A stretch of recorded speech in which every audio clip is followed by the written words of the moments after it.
In this video, we'll show you how to change the air disc brake pads on a Thomas Built Saf-T-Liner C2 school bus.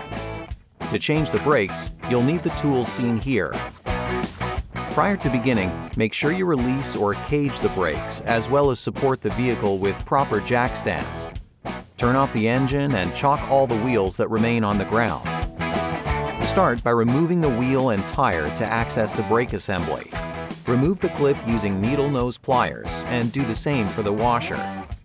Press down on the pad retainer to remove the pad retainer pin. Locate the adjuster on the interior side of the brake assembly. Pull off the adjuster cap using the tab, taking care to keep the shear adapter in position on the adjuster.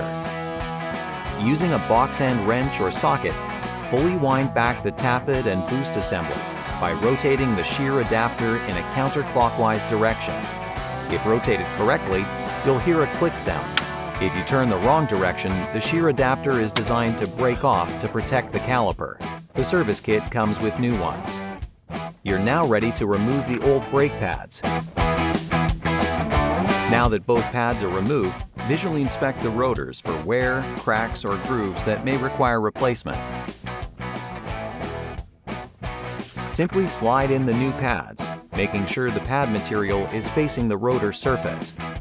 Reinstall the pad retainer, retainer pin, washer, and clip.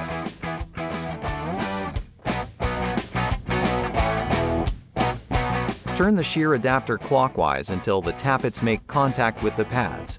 Then turn back 2 clicks to set the running clearance. Finally, put the adjuster cap back over the shear adapter.